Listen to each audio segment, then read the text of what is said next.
Buenas noches, saludos cordiales una vez más en este espacio de conversaciones generativas. Manuel Gamboa como director de asesorías empresariales Gamboa, muy complacido de seguir contribuyendo con este aporte que tiene el principio de una devolución, un aprendizaje o una reflexión. Realmente muy contento y muy emocionado por un tema que tiene relación pues prácticamente con todos nosotros. Todos tenemos un familiar en la escuela, todos somos alumnos o somos maestros, pero además somos resultado de la dinámica social donde la educación juega un papel absolutamente fundamental y eso es en todas las épocas de la humanidad. Para mí es un gusto presentar al doctor Moisés Segura, quien tiene un doctorado en ciencias administrativas y también en el área de educación, quien hoy nos viene a generar grandes aportes. Estoy seguro que va a ser una noche muy interesante y vamos a cumplir el propósito de aprendizaje y reflexión a partir del análisis del perfil del neuroeducador del siglo XXI. Vamos a hablar de una educación futurista, de esos nuevos diseños, de esas nuevas propuestas, de qué sucede con la educación, de qué pasa con la neurociencia, cómo se une al perfil del profesional en el área y también qué impactos podría tener el sistema a partir de esta nueva propuesta. Yo también tengo mucho que aprender esta noche, así que como educador que soy, estoy muy emocionado por lo que he compartido antes de este espacio con el doctor. Y pues bienvenidos, saludos hasta San José. También hay gente que nos sigue en diferentes lugares, en Uruguay, en Nicaragua, en Panamá. Y bienvenidas a todas estas buenas personas que tienen la gentileza de acompañarnos. Saludos, doctor. Muy buenas noches, Manuel, y profundamente agradecido con esta invitación. De igual manera, muy honrado con todas las personas que en este momento están conectados en este espacio de conversación que estoy seguro que va a ser de muchísimo provecho. Gracias, doctor. Para entrar en materia, tenemos por ahí un título muy atractivo de ese concepto del neuroeducador. Pero yo creo que antes de llegar al concepto de neuroeducador, me gustaría abarcar alguna información, digamos, como introductoria. Propuestas que se hacen en el modelo educativo, propuestas de rediseño, de nuevas gestiones, pero también vienen en este contexto de la actualidad, estos golpes que zarandean el planeta y dice que hay retos, nuevas perspectivas a partir de lo que nos está sucediendo en el orden social, económico e incluso como consecuencia de un tema sanitario. ¿Cómo nos ubicamos, doctor, en el antes y en el después? ¿O cómo funcionan estos elementos para plantear esa nueva visión de educadores o docentes, formadores futuristas? Bueno, Manuel, empecemos conversando la importancia que tienen las fuerzas primarias en este escenario, ¿verdad? Hay que tener muy claro que la educación, el sistema educativo debe responder a toda una serie de demandas integrales, ¿verdad? Que clama un pueblo, clama una nación entera. Y Latinoamérica y el Caribe están en momentos donde necesitamos, como sistema, transformarnos, necesitamos reinventarnos. Estamos en un tiempo de reinicio, diría yo, de nuevos improntas en la educación.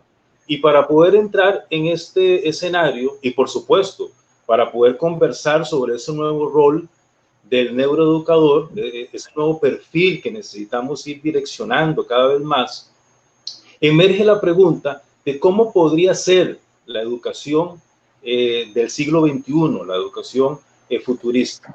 Lo primero que tenemos ahorita como sistema, como nación, tenemos tres fuerzas primarias que nos están empujando y acelerando a esta transformación. La primera sería una crisis de salud, ¿verdad? Que conocemos como esta pandemia, COVID-19 que nos ha golpeado durísimo. Es importante dejar en claro que ningún sistema educativo en Latinoamérica, en el Caribe, bueno, y me atrevería a decir en el mundo, estaba preparado para este golpe tan fuerte, para estos juegos tan amargos, ¿verdad? Y en esa crisis de salud, que es una de las primeras fuerzas primarias, para contextualizar el tema, es el primer indicador, ¿verdad?, que nos demanda prácticamente un compromiso y sobre todo accionar en este tema de hacer las cosas diferentes. La segunda fuerza primaria que está acelerando este cambio, esta nueva realidad, es la crisis económica. Mire, hoy estamos viviendo cifras históricas a nivel de Costa Rica en cuanto a la tasa de desempleo. Es impresionante. Hoy se publicó, se anunció 20.1%, equivalente a casi 500,000 de personas desempleadas.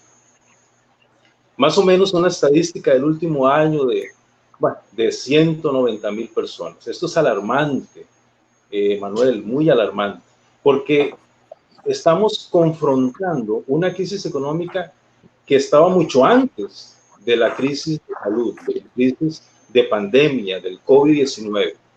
Y por último tenemos otro factor detonante, que es la crisis social. Una demanda increíble en valores, en principios, en reencontrarnos con ese camino de ser personas holísticas, íntegras, personas de bien, diría yo. Entonces ahí podríamos resumir muy breve esos tres fuerzas primarias que le alzan una bandera al sistema educativo y le dicen, mire, los cambios nacen desde una escuela, desde un aula, desde un colegio, desde el entorno universitario. Nosotros necesitamos entender como profesionales, ¿verdad?, como ciudadanos responsables de responder a esas demandas, que ya no podemos seguir jugando a la escuelita del siglo XVIII, a la escuelita del siglo XIX.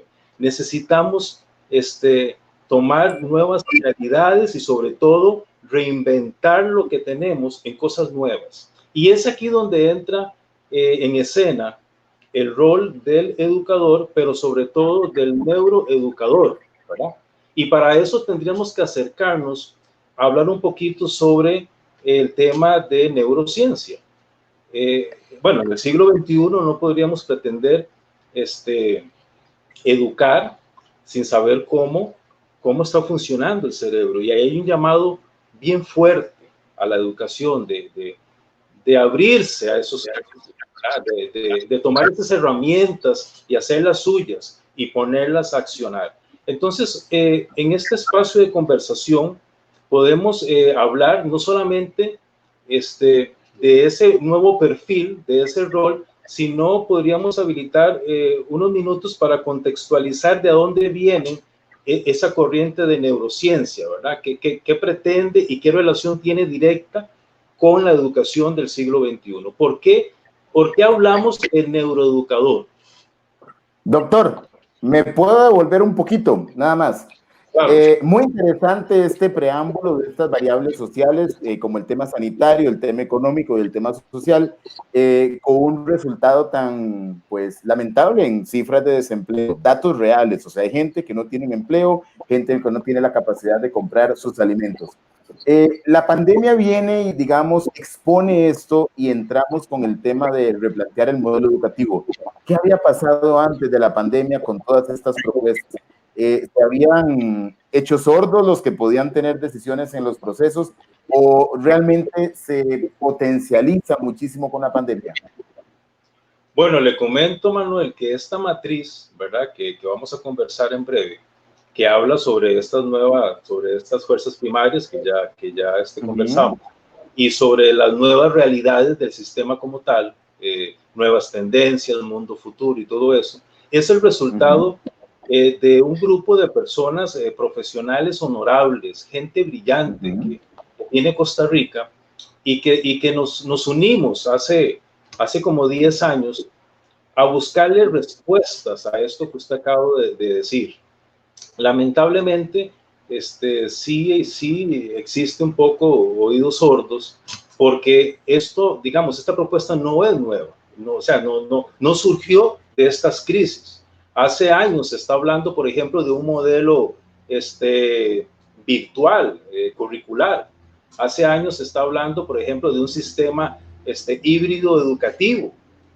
Y lamentablemente, pues los sistemas no han querido transformarse, ¿verdad? Ahora, hay que entender que los sistemas educativos son tres áreas muy significativas, digámoslo así, de mucho valor, que, por ejemplo, arrancamos con todo ese mundo curricular, ¿verdad? Esa necesidad de nuevos contenidos. Y al menos nosotros, y quiero hacer el énfasis que no es satanizar a los sistemas, han hecho cosas muy buenas, ¿verdad? A nivel de primaria, secundaria o educación superior, pero ha llegado la hora de empezar a tomar otra ruta, ¿verdad? Porque estamos educando generaciones distintas a la del siglo pasado. El problema es que en esa triangulación de resultados, ¿verdad?, que representa un sistema educativo, todo ese mundo curricular, esos planes de estudio, esa necesidad directa de crear nuevos contenidos, eso ha tenido mucha resistencia, demasiada, diría yo, porque hay programas que tienen años que no se renuevan, ¿verdad?, que no se reinventan. Y de igual manera hablaríamos de la otra área, que es reestructuración organizacional. Imagínense que Costa Rica tiene 28 direcciones regionales, ¿verdad? Y a pesar de eso, a nivel macro, muchas veces de una dirección regional a otra se habla un discurso completamente diferente. Hay como un divorcio a nivel de organización, y eso no debe ser. Eso necesita ser reinventado. Hay muchas cosas que ya no nos están dando resultados. De igual manera, el otro extremo de esa triangulación de resultados, que sería, por ejemplo, el uso de las nuevas tecnologías, ¿verdad? Okay. Cabe mencionar que se ha hecho un esfuerzo enorme por adquirir nuevas tecnologías, pero se utilizan laboratorios, por ejemplo, tecnológicos, pero con los mismos contenidos. Okay. ¿Verdad? Estamos desvistiendo un santo, como decían nuestros abuelos, para vestir a otro. Y esa reestructuración, esa transformación debe ser en las tres áreas, tanto curricular como estructural y a nivel tecnológico. Más que todo, darle un buen uso a eso. Pero sí ha habido mucha resistencia, contestando tu pregunta. Ya la propuesta estaba. Ahora sí, doctor, regresemos para ir abordando el tema en digamos, en esa secuencia de adquirir conocimiento al concepto que nos que había retomado de neurociencia para luego llegar al neuroeducador, porque por acá hay un comentario que voy a ir intercambiando y dice Marisela Guzmán, es correcto, debemos reinventarnos desde la neurodidáctica. O sea, está el concepto y la raíz de neuro, y hay didáctica, hay liderazgo, hay docencia. ¿Cómo vamos abordando esto para irlo comprendiendo por partes, doctor? Bueno, ¿qué le parece si utilizamos unos minutos, ¿verdad?, para hacer un resumen bien corto, bien atrevido, ¿verdad?, de lo que es la neurociencia? Sí le comento que hace poco tuve un grupo universitario de posgrado. Ellos me decían, profesor, es que, bueno, hay mucha resistencia en cuanto a esto porque se desconoce la neurociencia como tal. La neurociencia no es algo nuevo, tiene más de 100 años de existir. Y prácticamente más o menos en 1890, con el protagonismo del famoso Cajal, que es un científico, bueno, fue un científico increíble, brillante. Y este señor en ese tiempo propone lo que es la doctrina neuronal. Ahí empieza más o menos a surgir las primeras señales en lo que es neurociencia. Ahora, entendemos por neurociencia al estudio del cerebro, ¿verdad?, sus comportamientos mentales y a un abordaje interdisciplinario. Eso es lo que se conoce como neurociencia. El científico Cajal, en ese año, bueno, descubre que esa célula que pertenece al sistema nervioso central y que tiene esa capacidad de recibir, ¿verdad?, y de codificar la información por medio de señales eléctricas, químicas, y las transfiere a otras células, utilizando como energía la glucosa y el oxígeno. Él descubre la célula y empieza a estudiarla una a una, ¿verdad? De hecho, en 1906, este científico obtiene un premio Nobel, ¿verdad?, por la famosa doctrina neuronal, porque él propone entonces que la unidad neuronal empieza a ver resultados de cómo responde esas células en el sistema nervioso central. Y por supuesto, a través de la historia, pues han hecho grandes descubrimientos, ¿verdad? A nivel de neurociencia. Durante más de 100 años, este científico, más otros más, empiezan a crear técnicas para darle seguimiento, ¿verdad? A esa doctrina neuronal, de estudiarlas una a una, ¿verdad? A ver cómo responden. Y a partir de ahí es donde empiezan a encontrar resultados. Ahora, si nos preguntamos, bueno, pero ¿y qué ha pasado en todo este tiempo?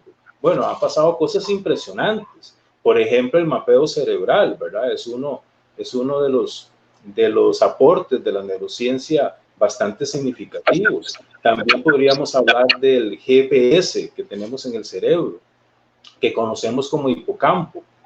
Eso ha sido algo brillante, algo asombroso que la neurociencia descubre, cómo un grupo de células pueden identificar el tiempo y espacio del ser humano, ¿verdad? Tenemos como un mapa globalizado en el cerebro. Tenemos una realidad virtual también en el cerebro, algo increíble. Por ejemplo, en este momento, yo lo que estoy mirando ya es una imagen de Manuel, ¿verdad? Porque ya yo tengo la imagen de Manuel y es lo que estoy mirando. Si yo cierro los ojos, sigo viendo a Manuel, aunque tenga los ojos cerrados. Entonces tenemos descubrimientos muy significativos, increíbles, impresionantes. Pero resulta que surgen programas bien importantes a nivel internacional, como lo es, por ejemplo, el proyecto Cerebro, que se ubica en la Universidad de Columbia, en Nueva York, y ellos empiezan a darle seguimiento, ¿verdad?, a toda esa secuela de cosas, y entonces se encuentran que estudiar, por ejemplo, esa célula que conocemos como neurona, es bastante interesante porque ven que no es una unidad de estudiarla una a una, sino que se van creando circuitos neuronales. O sea, hay una respuesta a nivel de grupo, a nivel de célula. Y entonces ellos, utilizando las mismas herramientas, ¿verdad?, que heredó Cajal, se ven obligados a crear nuevas técnicas. Y de hecho, hasta el día de hoy, ¿verdad?, a pesar de que la neurociencia busca respuestas de cómo es que funciona el cerebro, sobre todo para darle solución a enfermedades mentales, ¿verdad?, que tanto nos ha golpeado a la humanidad, pero que hasta el día de hoy no se ha encontrado esas curas, ¿verdad?, a nivel de enfermedad mental. Y si, por ejemplo, usted me pregunta o usted le pregunta a cualquier neurocientífico sobre el avance en cuanto a entender cómo funciona el cerebro, y lo que le va a contestar es que todavía no se sabe, ¿verdad? Lo que tenemos son avances, descubrimientos. El problema es que hasta el día de hoy se están utilizando las técnicas que se heredaron, ¿verdad?, de estudiarla una a una, y no existen nuevas técnicas para poderlas estudiar como circuito neuronal, ¿verdad? Porque el circuito se crea, descubrieron eso, y entonces hay una reacción, y esa reacción en neurociencia se conoce como propiedad emergente. Ahora, lo interesante de todo esto es que, por ejemplo, los patrones de conexión siguen siendo un misterio en la neurociencia. Me imagino que el educador que me está escuchando dice, bueno, ¿y qué tiene que ver eso con nosotros? Pues mucho, porque a la hora de aprender, el cerebro tiene reacciones precisamente en esos circuitos neuronales, tiene reacciones, y se ha descubierto que cuando el niño aprende, pero es que, Manuel, aquí hay que hacer un énfasis bien específico, cuando el niño aprende, ¿verdad? Porque resulta que a nivel de cerebro, cuando usted está escuchando cosas una y otra vez lo mismo, ¿verdad?, que no le genera ningún aprendizaje, entonces de repente yo me he encontrado con estudiantes que me dicen, profe, es que yo voy a tal curso y no me genera aprendizaje. Entonces la neurociencia dice que en el cerebro, cuando ocurre un verdadero aprendizaje, entonces se empiezan a crear, a formar nuevas conexiones a nivel de neuronas. Y las que ya existen, ¿verdad?, son dos cosas increíbles. Y las que ya existen, las conexiones presentes, se hacen más fuertes. Y eso ocurre por estimulación. Bueno, siguiendo con ese contexto bien rápido, en el año 1936 se crea esa propuesta de neuroeducador, donde se plantea que la neurociencia más la pedagogía y la psicología viene siendo esa figura, ¿verdad? Ese perfil de neuroeducador. Casi en el año 1970, 1969, en Estados Unidos forman una sociedad que le llaman la Sociedad de la Neurociencia. Y 10 años después, ¿verdad? Más o menos como en el año 1980 al 90, empiezan a surgir un montón de corrientes. Por ejemplo, hoy por hoy está muy de moda lo que es neurofinanzas, neuroliderazgo, ¿verdad? Neuropsicología. Entonces, lo que estamos viendo es la transformación de las profesiones existentes, ¿verdad? De todas estas disciplinas, donde se acercan y se fusionan ante los principios de la neurociencia. Entonces, esto es maravilloso. Ahora, aquí hace un llamado a la neuroeducación a transformarse, a reinventarse. ¿De qué manera? Bueno, tomando en cuenta como primer punto el neuroliderazgo como tal, ¿verdad? Sabemos que todo tiene que ver con liderazgo, y en este caso hablar del neuroliderazgo hablaríamos de una gestión muy directa, lo que se conoce como hacer que las cosas sucedan, ¿verdad? A nivel macro. Y la sumatoria también de la neurodidáctica, que alguien lo está mencionando ahí en las redes.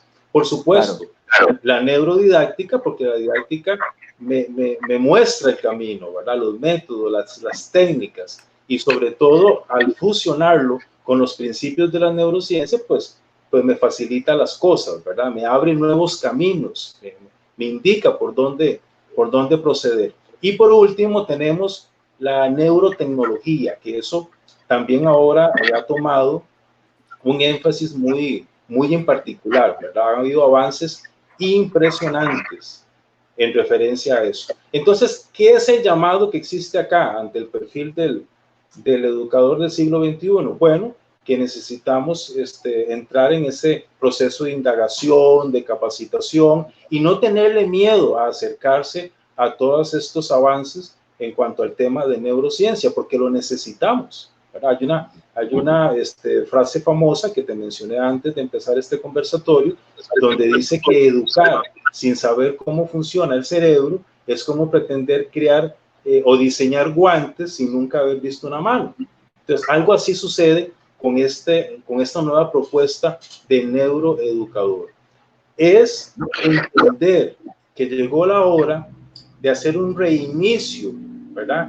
En lo que estamos ofreciendo como educación de calidad, equidad y pertinencia.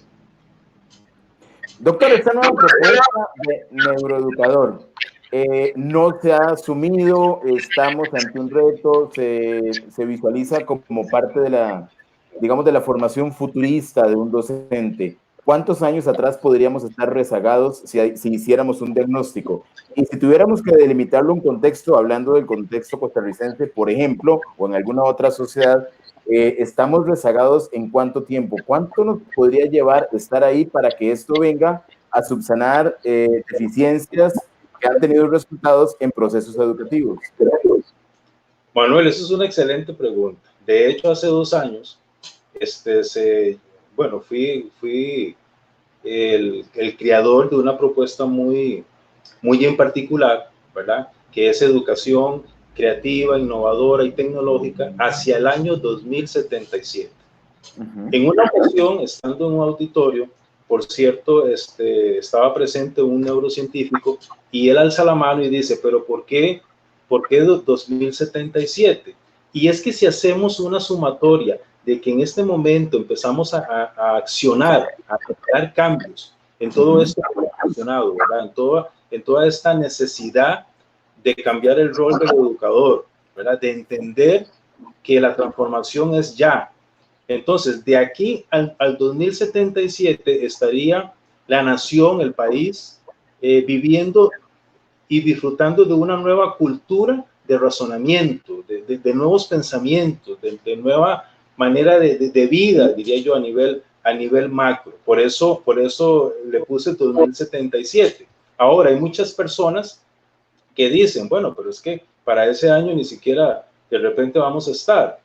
Bueno, si la neurociencia hoy por hoy está trabajando fuertemente por crear nuevas técnicas para poder entender esos circuitos neuronales de cómo funciona el cerebro, y se propuso durante los próximos 20, 30, 40 años crear nuevas herramientas, porque escuche esto, Manuel, ni siquiera es proponerse entender el cerebro como tal, en funcionamiento, no, es crear las nuevas herramientas para poder entenderlo, ¿verdad?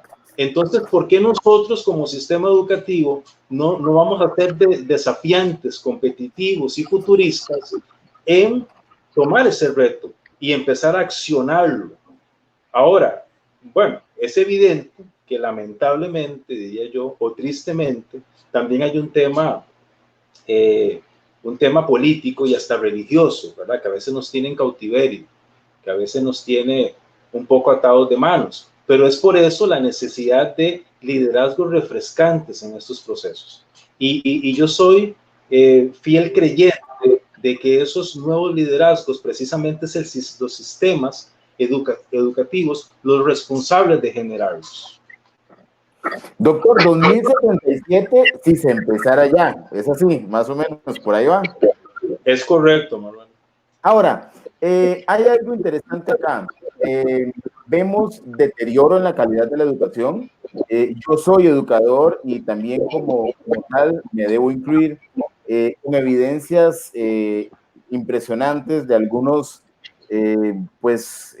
situaciones muy complejas, temas de formación, temas vocacionales, calidad de muchos profesionales en el mercado que no se pueden desempeñar ni desde el concepto de formación para la vida y algunas veces ni siquiera en áreas profesionales. Me da mucho dolor decirlo y con respeto a mis colegas educadores, somos formadores y somos generadores de un mensaje de aprendizaje y algunas veces porque en las mismas redes sociales percibo, hay hasta cosas gravísimas en cómo un educador hoy también tiene deficiencias identificadas, por ejemplo, en temas de ortografía. Entonces, bueno, el padre de familia dice, si este es el maestro que está formando a mi hijo, ¿qué es lo que va a aprender mi hijo? Aquí lo que quiero entender es esto. Hay necesidad de una reforma educativa total, y aquí yo no lo delimitaría a un país nada más. Creo que el tema educativo se ha venido deteriorando, y ahí van dando vuelta quizás con gobiernos de turno, nuevas propuestas, gobiernos que no terminan una planificación porque se dice no alcanzan los periodos presidenciales. ¿Cómo arrancar? Y la otra pregunta es, ¿vienen neurociencias a atacar también el tema de la calidad o es más que todo un asunto en el estilo de aprendizaje? Bueno, la neurociencia hace un llamado muy en particular, ¿verdad? Hace más o menos un año, el director de ese programa que mencioné hace un rato, en una conferencia le preguntaron cuál era, si hoy por hoy los sistemas educativos estaban respondiendo a los avances en neurociencia. Y él, de una manera muy humilde, dijo, bueno, yo no soy un especialista en educación. Lo que sí puedo decir es que sí existe un gran divorcio, hay una incoherencia entre lo que se está haciendo. ¿Por qué? Porque ya se sabe que nuestro cerebro trabaja por estimulación y a veces lo que menos existe en el proceso es eso. Ahora, usted dijo algo muy cierto, la formación docente. Manuel, hoy por hoy, si hacemos estadística de dónde están los mejores sistemas educativos en el mundo, dónde han encontrado las mejores respuestas a nivel de perfil de educador, a nivel de resultado, ¿verdad? En cuanto al estudiante, podríamos mencionar a Corea del Sur, ¿verdad? A Japón, a Singapur, a China, a Finlandia, que son precisamente los 5 países que están encabezando como los mejores sistemas educativos del mundo y son los que han hecho cambios significativos a nivel de formación docente, a nivel curricular de modulación curricular. Imagínense que Costa Rica hoy por hoy tiene 24 modelos curriculares diferentes. Y lamentablemente, cuando son confrontados ante las pruebas PISA, recibimos golpes bien o tragos bien amargos, ¿verdad? Por supuesto, tenemos, no podemos generalizar. Hay estudiantes, pero provienen de educación privada que han dado muy buena respuesta a estas pruebas internacionales, ¿verdad? Pero vamos a eso, están también haciendo las cosas diferentes a nivel privado. Y entonces eso me hace un llamado, o nos hace un llamado, de que estos países que mencionamos, que son los que están encabezando a nivel mundial, se dieron cuenta que el detonante es la formación docente. Es la formación docente. Ahí es donde renace esa coherencia con lo que estamos haciendo y con lo que nos ofrece la neurociencia como tal. Pero si no hacemos las cosas diferentes, Manuel, si seguimos formando educadores débiles, ¿verdad? En muchos contextos, débiles en tema de habilidades, débiles en competencias, débiles en logros. Vea, por ejemplo, la propuesta que hay hoy por hoy del nuevo currículo. El nuevo currículo ya va más allá de ese montón de papeles, de títulos, sino que nos demanda un accionar directo, ¿verdad? Las 7 mejores empresas o las más poderosas a nivel mundial ya marcaron la cancha en referencia a los pilares estructurales que ellos demandan a estas nuevas generaciones. ¿Y quiénes son los responsables de poder ofrecer, ¿verdad? Una formación sólida en esos futuros profesionales? Pues bueno, los sistemas educativos. Doctor, una pregunta.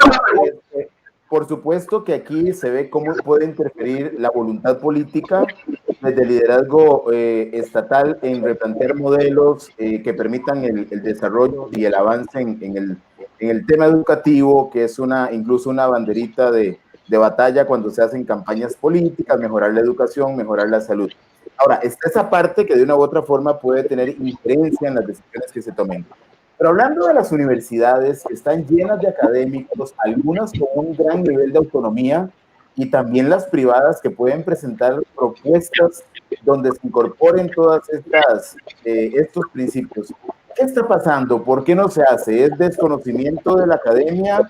¿Es falta de voluntad? ¿Es regulación estatal que no permite modificar planes? ¿Qué hay desde la academia? Porque si nos atenemos a los políticos, probablemente sea un tema más de campaña. Llegué, gané, puse el ministro, me voy en 4 años y no resolví. Pero la academia, que está en constante preparación, que puede replantear modelos, que puede replantear planes de formación en docentes, ¿qué está haciendo o qué está dejando de hacer?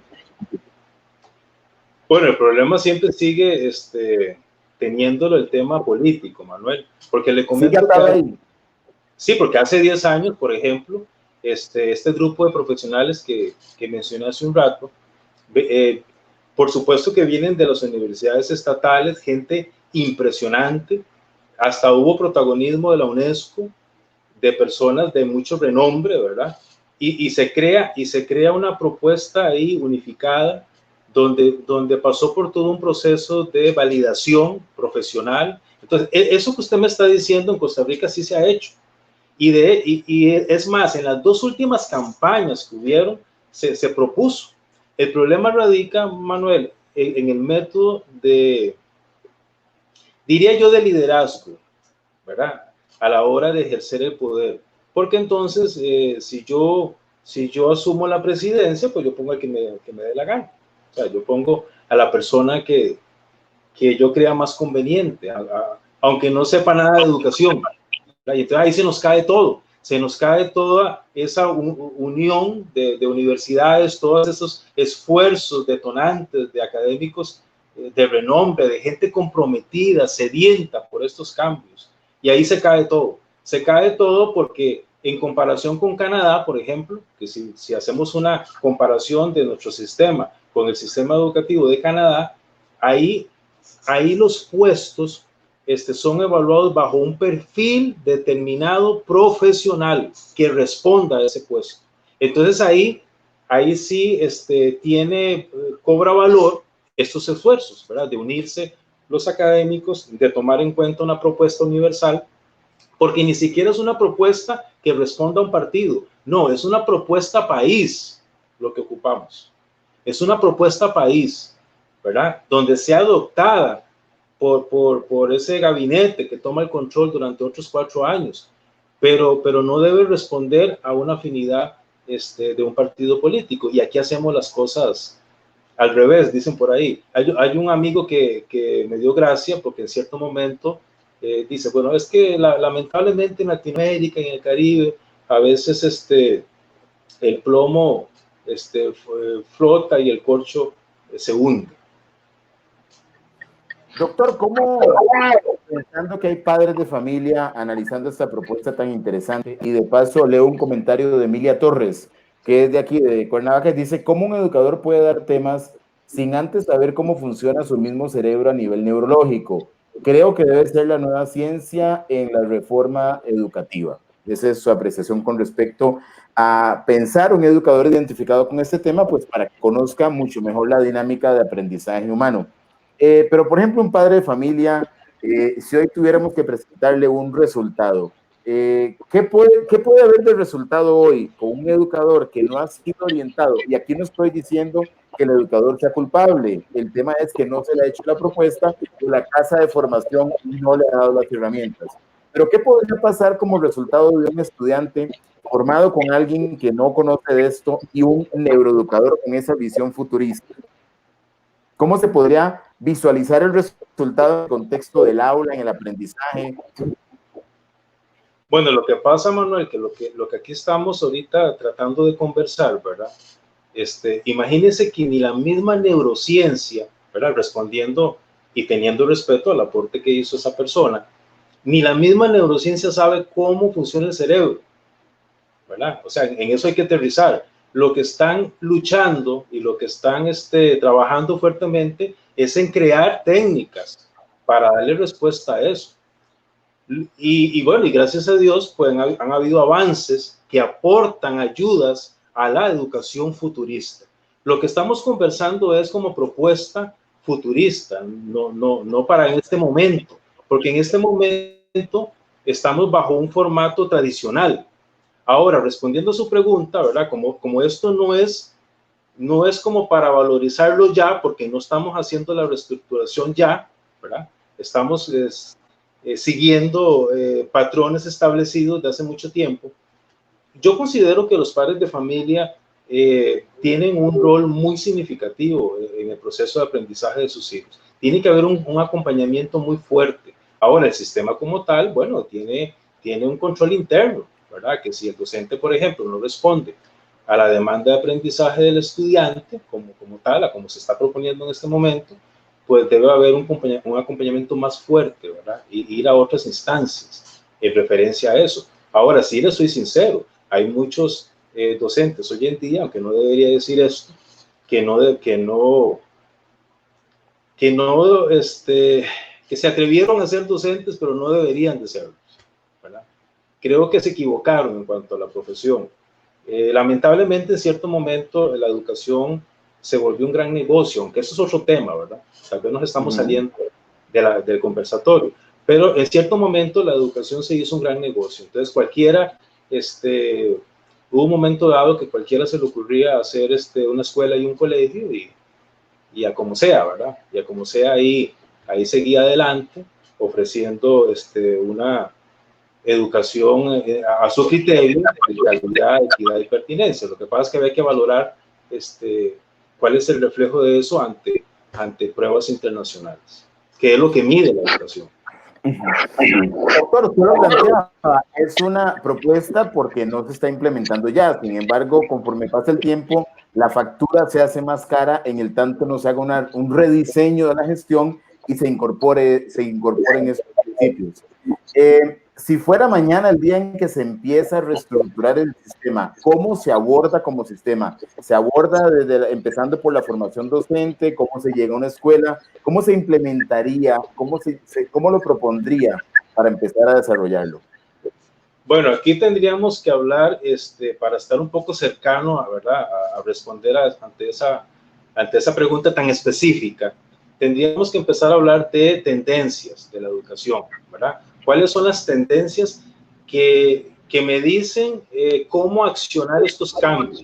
Ahora, recuerden que estas tendencias representan un montón de acciones en particular, ¿verdad? Aquí podríamos durar horas hablando de cada tendencia, hablando, por ejemplo, del aspecto curricular de un sistema, de cómo generar cambios ante los nuevos contenidos. Aquí podemos durar horas hablando de eso.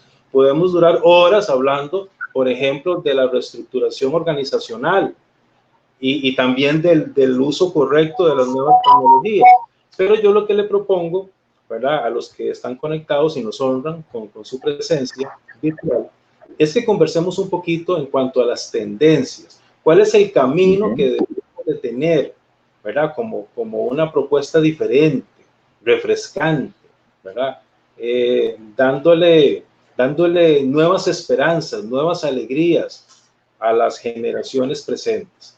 Y aquí entraría en juego 10 tendencias que, como les repito, pasaron por un proceso de validación. Esto no es porque a Moisés Segura se le ocurrió, ¿verdad? Esto pasó por un proceso serio de validación donde especialistas en diferentes áreas lo validaron. Dijeron, sí, este podría ser el camino más cercano, no el único camino. Vea que estoy aclarando, ¿verdad? No somos dueños de ninguna verdad.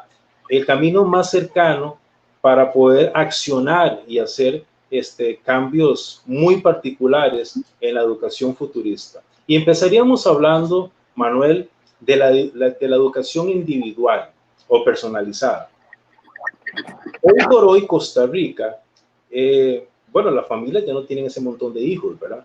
Y hoy por hoy los grupos inician con 30, 40 estudiantes en cuanto a educación pública, pero lamentablemente los grupos terminan con 10, 15, porque yo mismo lo he visto en colegios. Tenemos grupos muy reducidos. Y a pesar de que hay gente que dice que eso se vuelve una gran desventaja, más bien ante estos cambios futuristas se vuelven una gran ventaja, porque entonces podríamos aplicar lo que se llama educación individual. Entender que esta cuestión de ponerse de pie enfrente de un grupo de 30, 40 estudiantes y pretender que todos aprenden por igual, ha sido un grave error. Eso ha hecho mucho daño, porque aquí entra en escena lo que son las inteligencias múltiples, ¿verdad? Las necesidades específicas, ¿verdad? Por ejemplo, los apoyos especiales que a veces demanda un estudiante y un montón de cosas. Entonces, la educación del futuro, para que el neuroeducador tenga esa influencia ante las nuevas generaciones, necesitamos trabajar la educación individual. O sea, tratar al estudiante y brindarle las herramientas necesarias, muy particulares, muy detonantes, ¿verdad?, en cuanto a estimulación, para que ese estudiante responda al aprendizaje. Y es así como podríamos empezar a avanzar. Ahora, si analizamos, ¿verdad?, yo invito para que hagan indagación en cuanto a estos países que mencionamos, de Corea del Sur, de Japón, China, Singapur. Estos países han tenido avances a nivel macro impresionantes y ellos están utilizando la educación individual personalizada. De hecho, Canadá, Estados Unidos también, y utilizan hasta un docente, digámoslo así, asistente, ¿verdad?, que cumple el mismo rol, nada más que es un profesor que siempre está ahí presente y que el grupo tiene aún más apoyo profesional en el proceso. Entonces, la primera tendencia que necesitamos aterrizar para que estos cambios sean reales es la educación personalizada. Es una necesidad, diría yo. Ahora, ¿es esa y hay otras? Ajá. Perdón. Ajá. Dígame, Manuel. No, ¿es esa y hay otras? Que sí, si gusta, te menciono así rápidamente, ¿verdad? Porque creo que el tiempo va a... No se preocupe que si es por el tiempo no tenemos restricción y el tema es muy interesante. Ah, bueno, excelente, maravilloso. Bueno, esta es la primera, ¿verdad? Pero te repito, cada tendencia, podríamos hacer una cátedra de cada tendencia, o sea, representa muchas cosas, muchas acciones en conjunto, ¿verdad?, detonantes, para que eso tenga función de ser a la hora del proceso. Bueno, la primera entonces sería la educación personalizada. La segunda... Doctor, disculpe que lo puedo interrumpir. Es que quiero ir intercambiando algunas consultas para no saltarlas, porque, pero vamos hacia la segunda, ahí me quedo yo.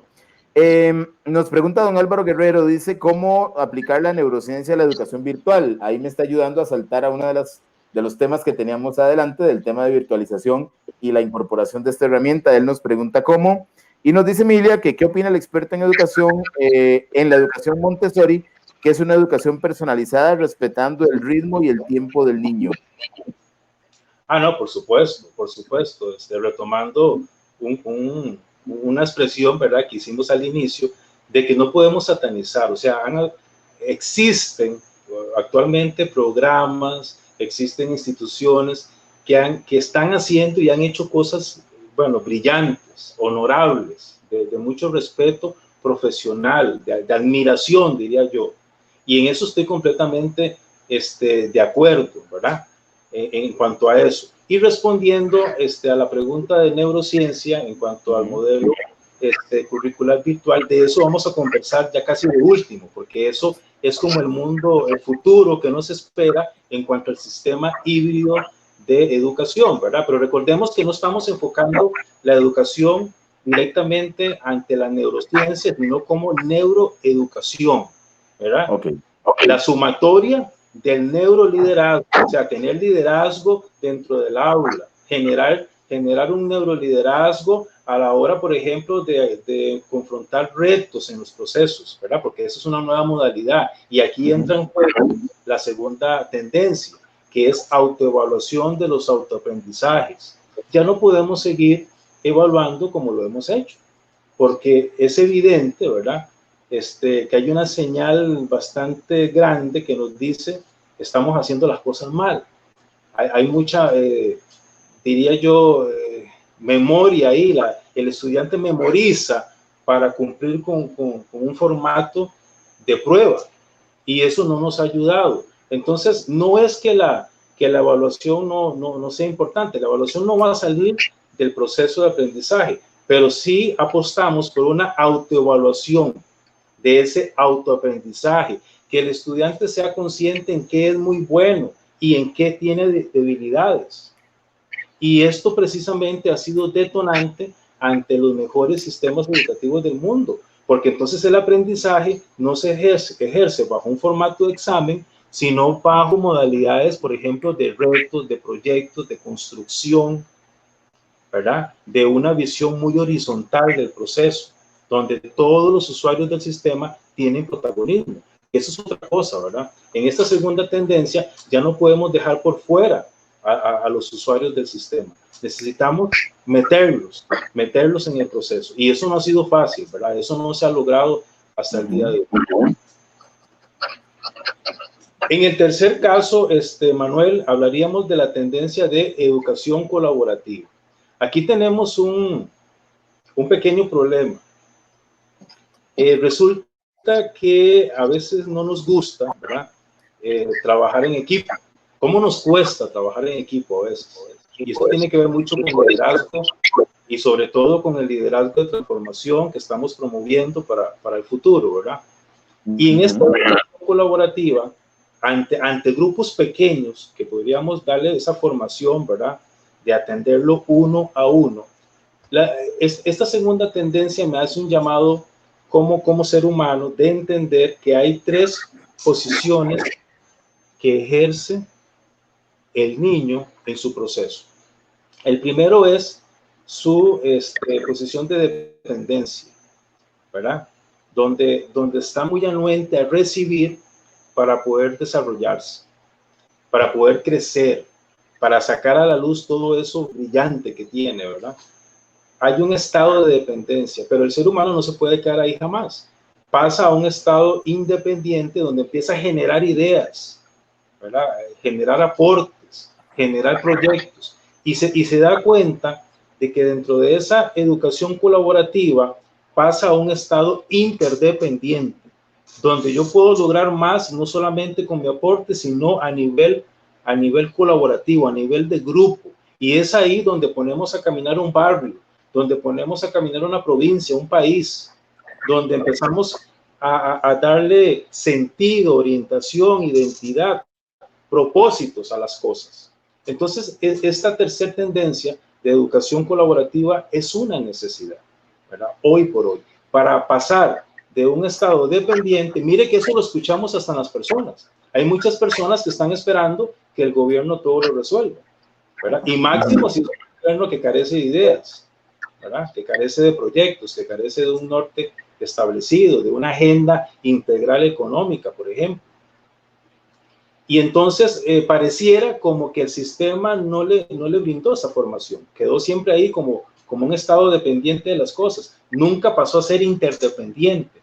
Entonces esta tercera tendencia nos puede ayudar, ¿verdad?, a fortalecer ese estado de que yo tengo muchísimo que dar, de que yo puedo ser una persona brillante ante el mundo, de que tengo muchísimo que aportar a la sociedad, de que todos podemos ser exitosos, de que tenemos que ser emprendedores con lo mejor que pueda dar. Ese estado interdependiente lo genera una verdadera educación colaborativa.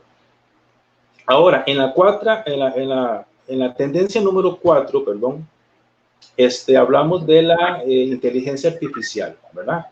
Pero aportando ante lo informativo, y el educador siempre pone aquella parte formativa, ¿verdad? Porque es que hay como un miedo a la inteligencia artificial, y a veces he escuchado donde dice, es que la inteligencia artificial nos va a dejar sin trabajo.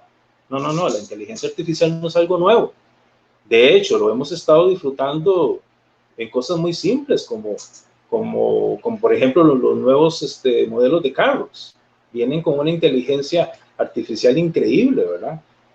Hasta un refrigerador ahora tiene inteligencia artificial. Entonces no es un tema nuevo, es una propuesta a nivel de software que necesitamos aprovechar, y sobre todo la educación como un aspecto de inyectar información al proceso. Y el educador nunca dejará su rol de formador ante esos procesos. Esa sería la tendencia número 4. Ahora, la tendencia número 5 es lograr que el estudiante, ¿verdad?, pueda pensar fuera de lo convencional.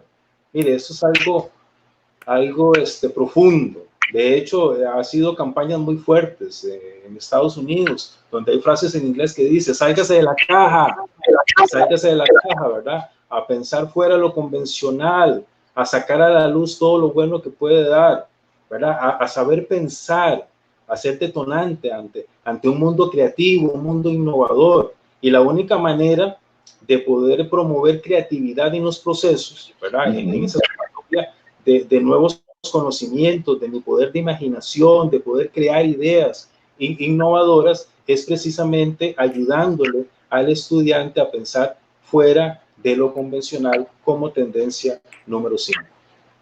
No sé si tienes alguna intervención. No, bueno, tengo dos intervenciones.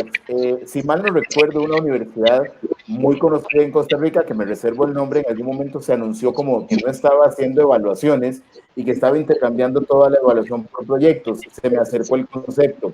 La otra pregunta, doctor, de estos lineamientos que nos plantea en 5 componentes, nada es tan difícil como para no empezar.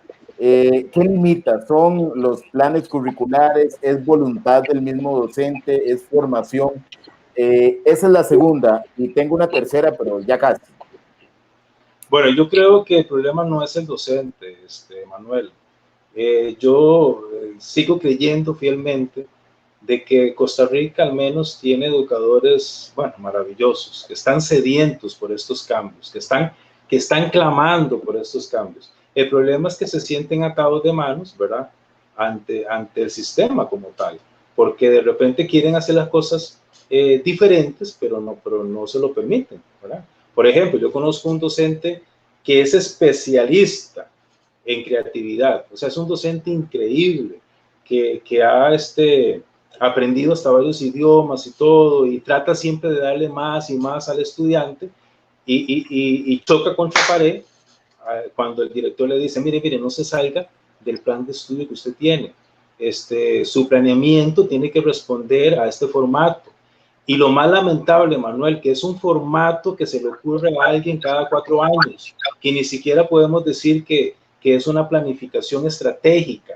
Mire que yo hice investigaciones muy interesantes sobre este tema, sobre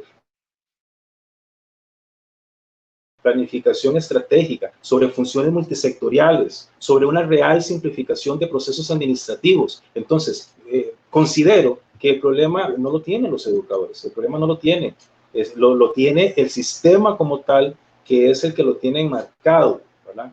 Que le dice por dónde ir, a pesar de que ya eso no me está funcionando. Doctor, la otra pregunta es, normalmente cuando cuestionamos los sistemas educativos desde la parte política, pues nos limitamos al segmento de primaria y secundaria.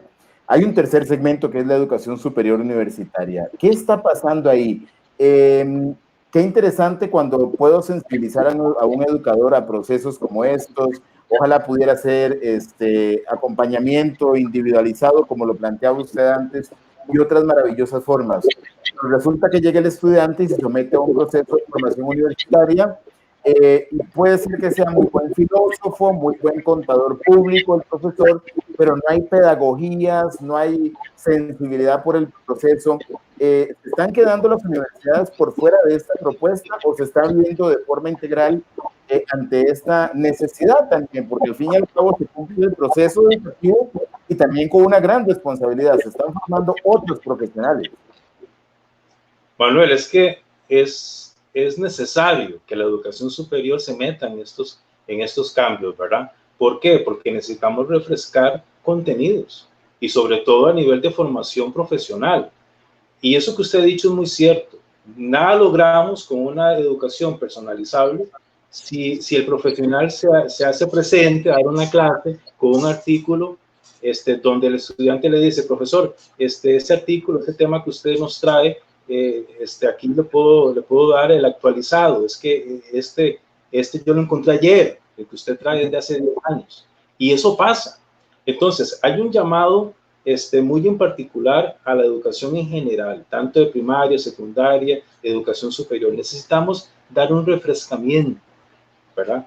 Poder brindar. De hecho, las otras 5 tendencias que vamos a mencionar tienen que ver con eso. Tiene que ver con una reestructuración también a nivel de sistema.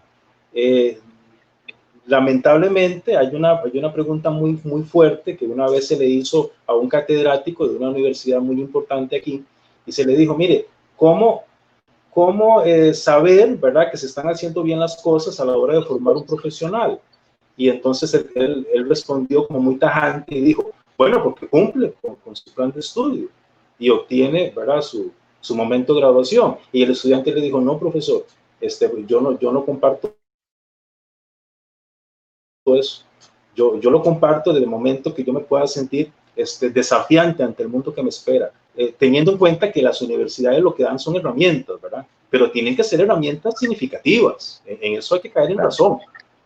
Hay un proceso autodidáctico de aprendizaje que todos tenemos que enamorarnos de ese proceso, de buscar información, de capacitarnos, ¿verdad? Por ejemplo, yo no necesito ser un especialista en neurociencia para capacitarme en el tema. O sea, si ahora se encuentra la información por todos lados, entonces, ¿cómo volver lo que por mucho tiempo fue una desventaja en ventajas?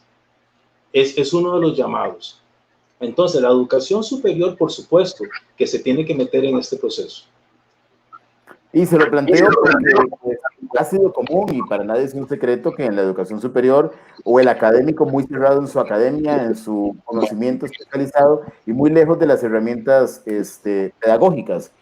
Se forma un educador, por ejemplo, en primaria, en secundaria, y se le trabajan todos los planes, pedagogía 1, 2 y 3 y 4, y llega el docente universitario, y algunas veces llega porque se quiere ganar una extra dando clases de noche, con una gran riqueza de conocimiento, pero con cero capacidad de interacción en un aula. Ni siquiera se da cuenta de lo que está haciendo, simplemente cumpliendo una extra. Gente muy sacrificada, un gran conocimiento, pero ni siquiera hay transmisión efectiva de conocimiento. Ojalá que, pues, en un abordaje como aquello que se percibe que el docente universitario se queda fuera, sí, mucha academia y mucho conocimiento, pero no es ajeno a estos procesos humanos, igual en todo el escenario de aprendizaje. Y las otras 5 tendencias, doctor. Bueno, siguiendo con ese aporte tan valioso que usted acaba de dar, Manuel, necesitamos entender que los conocimientos son importantes a nivel de educación superior, ¿verdad?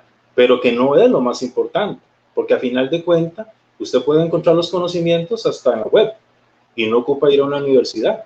Yo conozco personas, por ejemplo, que nunca fueron a una universidad, gente ya muy mayor, y son personas que manejan altos conocimientos en muchos temas. Pero hoy por hoy, ante un nuevo contexto, este aporte de nuevos conocimientos coge valor cuando podemos transformarlo en innovación, que es lo que el mundo está clamando, innovación, entendiendo que la innovación es la respuesta a solucionar algo.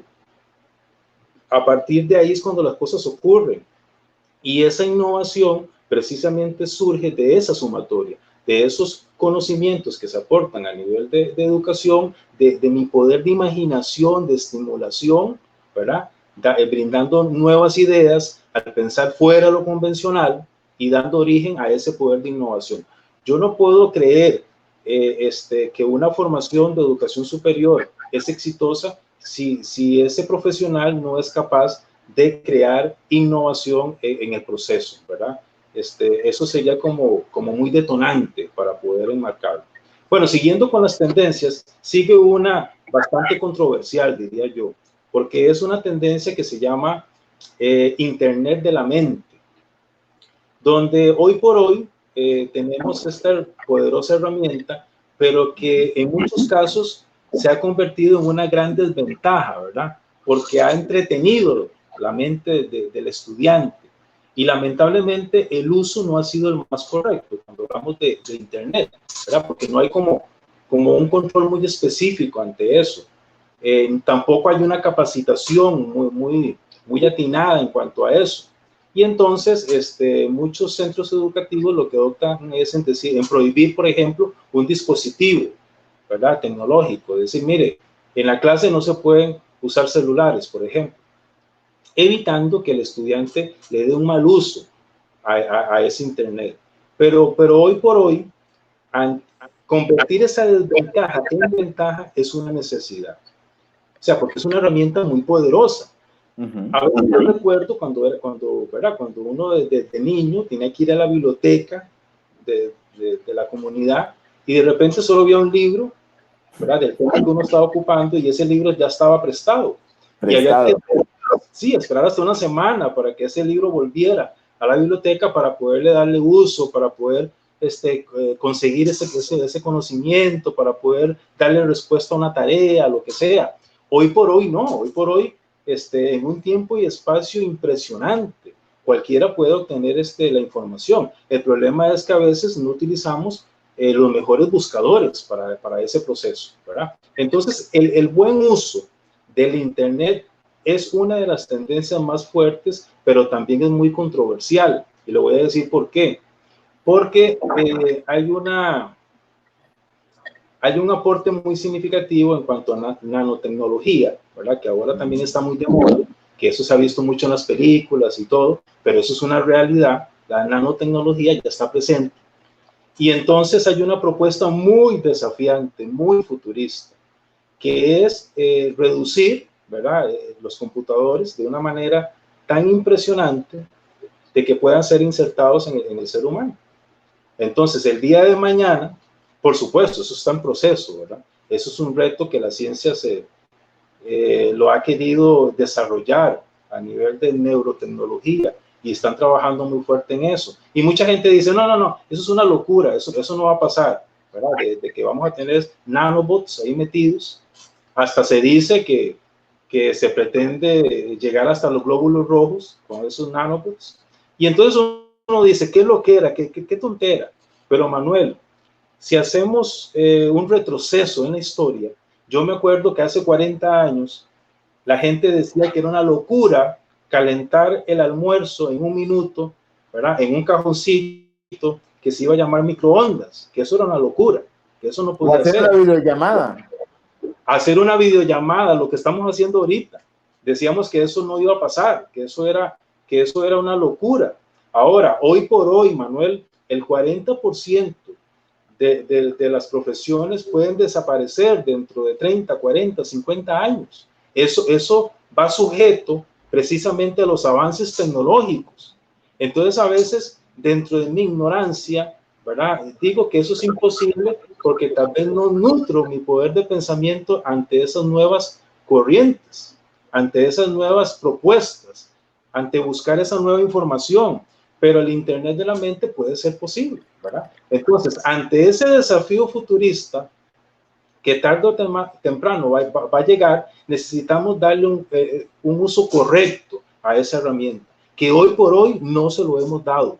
O sea, saquemos de escena los nanobots, digamos que es una locura, pero aunque lo saquemos de escena y digamos que es un proyecto de locura, hoy por hoy la herramienta como tal, no le estamos dando el uso que debería de darse, ¿verdad?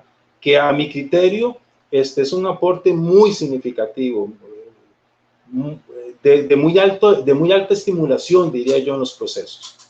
Otra tendencia es la realidad virtual interactiva, tomando en cuenta, ¿verdad?, que nuestro cerebro, gracias a la neurociencia y gracias a sus aportes que han tenido y esos avances, tenemos esa realidad virtual en el cerebro, y también la ciencia ha logrado que podamos disfrutarla. Vea cómo hay países donde hay zoológicos de realidad virtual interactiva, utilizando tecnología avanzada en hologramas, y cómo pueden disfrutar de los animales sin, ¿verdad?, sin afectar la flora, la fauna, sin tenerlos ahí en cautiverio, que le hemos hecho tanto daño.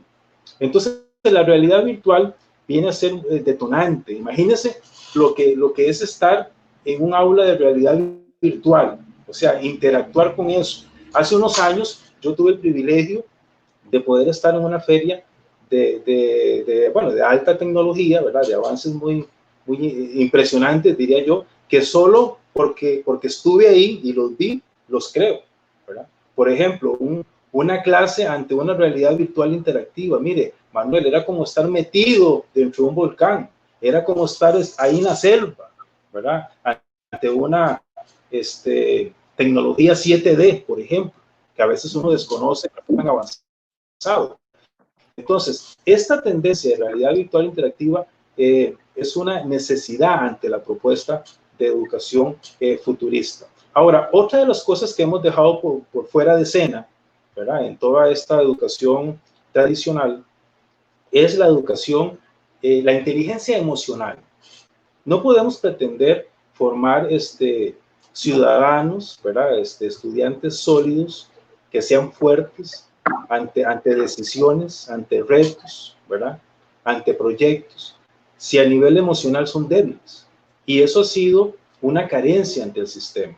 No se ha querido reconocer que la inteligencia emocional es sumamente importante en el proceso. Entonces yo soy un fiel creyente que es una tendencia muy significativa. Educación emocional, poder desarrollar, fortalecer en el estudiante que sí se pueden hacer las cosas, cómo volver una desventaja en ventaja, cómo hacerles creer al estudiante, porque es una verdad, de que todos tienen muchísimo que dar, de que tienen un poder interdependiente increíble, y todo eso se trabaja aquí. O sea, se trabaja a nivel emocional. Hay estudiantes que vienen muy golpeados de los hogares. Hoy por hoy tenemos niños criando niños, ¿verdad? A diferencia de antes, que por ejemplo mi mamá era una que en el kinder me enseñó a mí a leer. Había un acompañamiento, había un compromiso muy directo, pero hoy por hoy tenemos niños criando niños. Entonces la inteligencia emocional está muy golpeada y necesitamos como sistema trabajarla fuertemente como tendencia. La tendencia número 9 es en cuanto a conciencia ambiental. Es increíble cómo en este tiempo de pandemia, ¿verdad?, ese agujero de la capa de ozono se ha reducido históricamente, ¿verdad? Y eso es una señal muy evidente de hacer conciencia ambiental. Para mí es impresionante a veces ver a un niño lastimando a un animal, por ejemplo, viendo esa acción como algo muy normal. Nosotros necesitamos crear conciencia en eso. Y el aspecto ambiental es sumamente importante en la educación del futuro. Y no solamente ese, Manuel, como tendencia número 9, sino que la salud financiera también. A nosotros no nos enseñaron a ahorrar, a comparación de otras culturas, que ahorran para viajar, que ahorran para, ¿verdad? Para el tema de salud, que ahorran para cambiar de carro, que ahorran para, no sé, para invertir, para emprender. A nosotros no nos enseñaron eso. A nosotros más bien, bueno, en mi caso, más bien me enseñaron a gastar. Entonces, eso lo hemos tenido que aprender en el proceso, en el camino. Y eso es una obligación del sistema como tal también. ¿Por qué? Porque eso va a crear finanzas sanas ante un Estado, ante un gobierno local, ante una familia. La familia va a crecer, se va a volver más próspera, va a fructificar en el momento que sus finanzas sean sanas. Pero es un tema que se debe trabajar en el sistema, que se debe trabajar como tendencia. Por ejemplo, esperamos que un estudiante cumpla los 18 años para hablarles de la ley de tránsito, ¿verdad? De ir a hacer el curso y sacar la licencia. ¿Por qué no le enseñamos eso desde niños? A respetar la ley de tránsito, a no esperar una señal ahí para reducir la velocidad. O sea, hay muchas cosas que necesitamos incorporar como tendencia a esta nueva educación. Y por último, Manuel, porque nos hemos extendido bastante, es el tema de habilidades y competencias. Y aquí hablamos de habilidades blandas, habilidades duras o fuertes, ¿verdad? O técnicas, como se conocen. Ese es un tema que necesitamos trabajarlo fuertemente a nivel de estudiante. Doctor, no está lejos de principios sumamente humanistas de desarrollo y crecimiento personal. Esa combinación para el neuroeducador futurista y también propuestas pues muy humanas, muy necesarias, pero también ya muy evidentes como necesidades. Voy a remitirme a un comentario, creo que hay dos preguntas, si me permite, en su tiempo. Vamos a ver, dice don Oscar Johnny García, saludos, doctor Moisés, usted siempre haciendo que la educación sea más valiosa y efectiva. También tenemos Rafael Antonio Calderón, dice, buenas noches. Aunque se practica la inteligencia artificial, siempre habrá necesidad del vínculo del facilitador y el alumno en cuanto a la quinta tendencia. Si pudieras comentar referente al papel del docente en el desarrollo y formación del conocimiento del alumno para que salga de la caja y se atreva a generar. ¿Cómo convertirnos en dinamizadores en el ámbito del aprendizaje? Por último, menciono la carencia de capacitación de neurociencia a los docentes universitarios, algo que esté dejando la educación universitaria desactualizada. Una de las preguntas muy interesantes que me hicieron una vez en cuanto a educación comparada es que por qué en los planes de estudio se veía un cursito de educación comparada a la hora de sacar una maestría y no durante todo el proceso. O sea, ¿por qué no se recibía educación comparada como una ciencia, como una disciplina, a la hora de formarse, sacar un bachillerato, una licenciatura? ¿Y por qué lo veíamos como un cursito muy débil a la hora de sacar una maestría?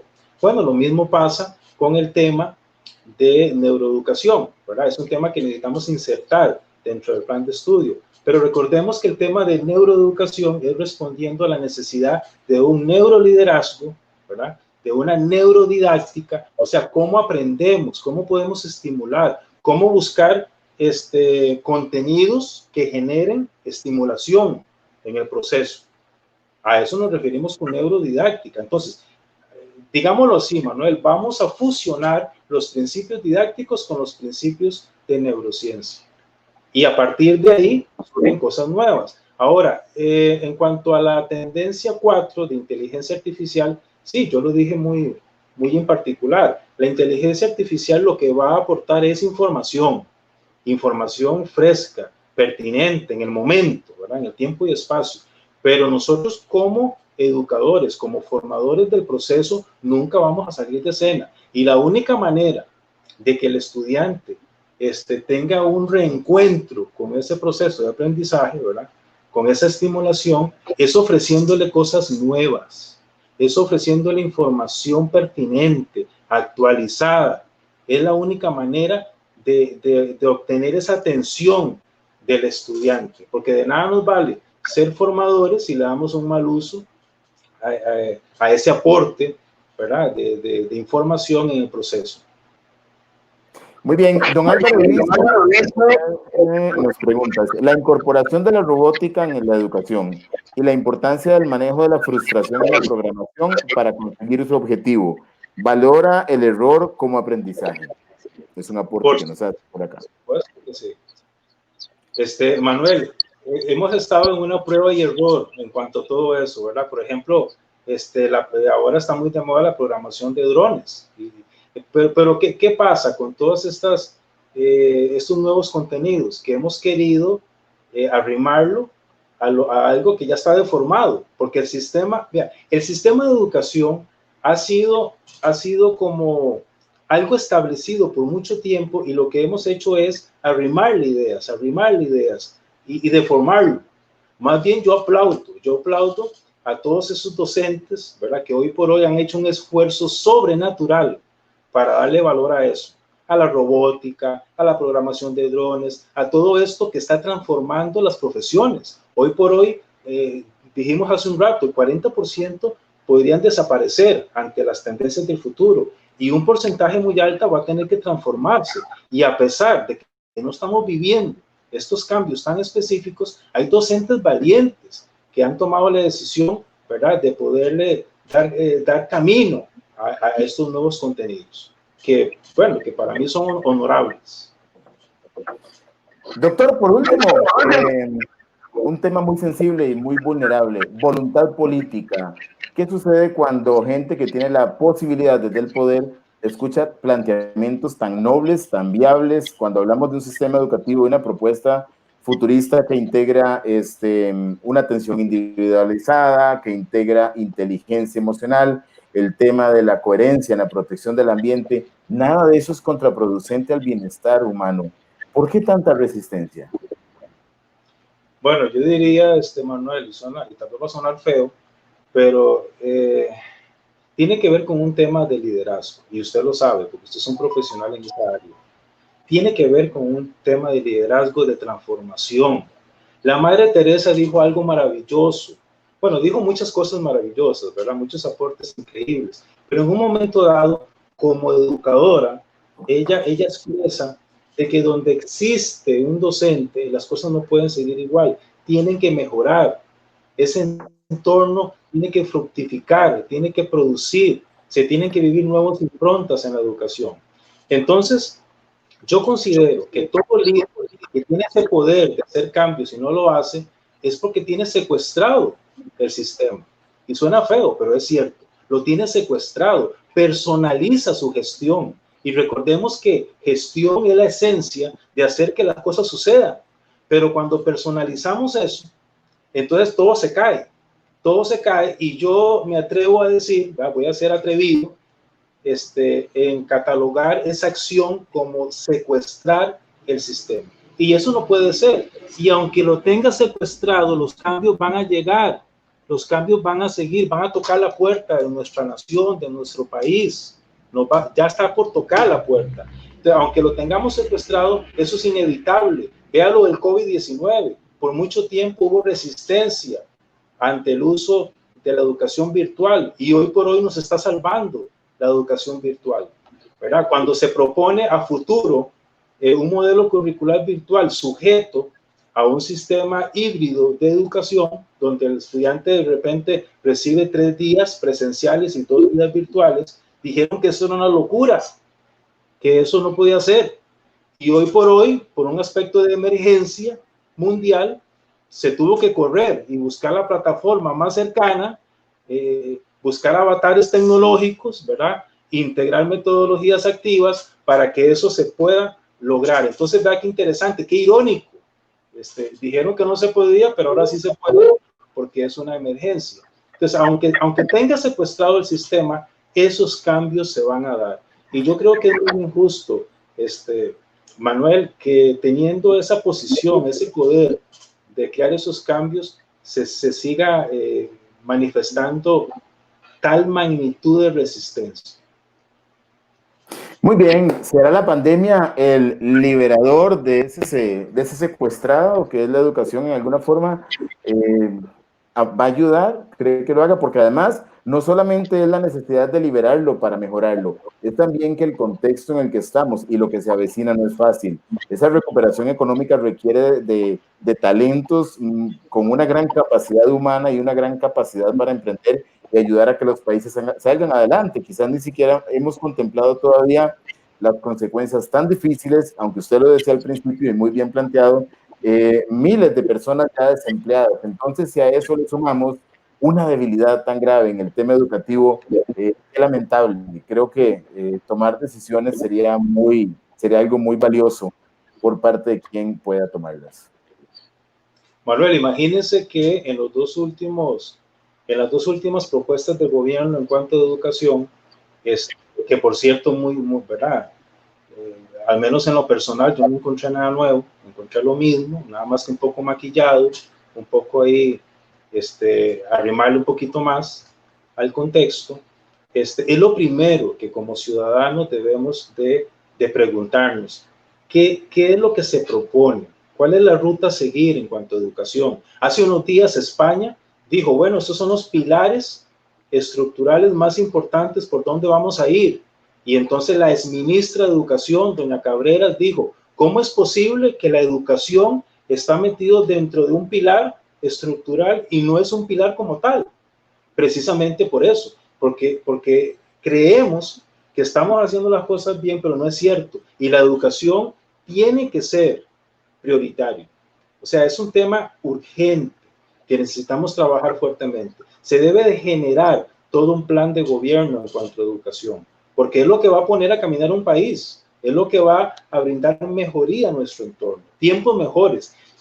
Yo siempre he dicho, el docente, el educador del siglo XXI es un especialista, un constructor de nuevas esperanzas y de nuevas alegrías. Muy bien, doctor. Creo que el tema está muy claramente planteado con una calidad impresionante. En estos espacios hay gente que se integra a medio espacio, pero yo me atrevería a pedirle a esas personas que en algún momento vuelvan a ver por la repetición de este conversatorio, porque creo que es un insumo de reflexión social que ojalá escalara para que mucha gente haga conciencia. Y ahí nos incluimos todos. El tema no es buscar responsables, sino hacer conciencia para un verdadero cambio y una transformación de algo tan fundamental para una sociedad como es la educación. Por mi parte, pues no tendré cómo agradecerle varias cosas dentro de esas, la actitud, la disposición, esa disponibilidad también, pero también la calidad de esos impresionantes conocimientos. Yo me quedo con una cátedra total y le aseguro que voy a volver a ver este conversatorio porque hay temas en los que quiero profundizar como aprendizaje y como reflexión sumamente valioso. Esto ha hecho que 22, 23 minutos ni siquiera los hemos sentido y no nos hemos dado cuenta en qué momento pasaron. Esto es una cátedra y creo y hasta agradecería a quien lo ha compartido y mucha gente estoy seguro que comparte mi mismo pensamiento, que lo compartamos, que lo repliquemos, porque este tipo de propuestas son las que tienen que llegar a muchas personas para hacer conciencia que primero que el mundo no se detiene y que hay grandes oportunidades, educadores futuristas, gente buena que de verdad también ama la educación, como usted lo decía, pero que están carentes de herramientas y no es su culpa, es una oportunidad para darle a nuevas generaciones nuevas herramientas para formar a nuevos seres humanos. Hay muchas cosas que se habla de nuevos, y sí, nueva normalidad, ojalá no se convierta en una moda, pero sí, muchas nuevas cosas y dentro de estas un replanteamiento urgente, urgentísimo. Hay mucho daño ya que se ha acumulado y es tiempo de actuar.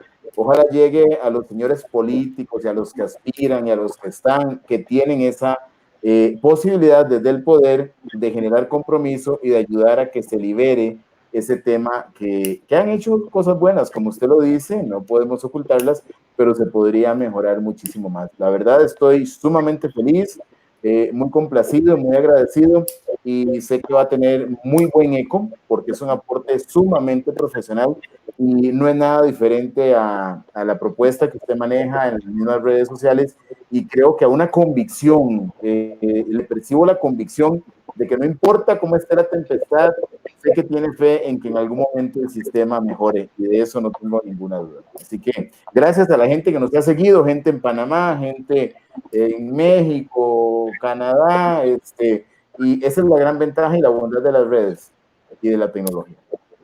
Así que un saludo hasta San José.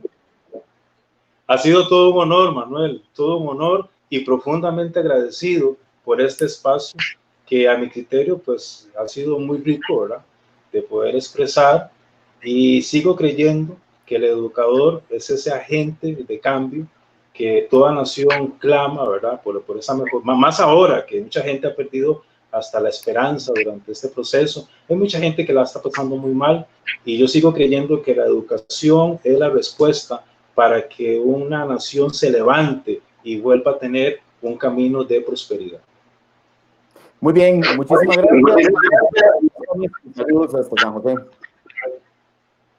Buenas noches. Buenas noches, Manuel, y a todos los que nos acompañaron.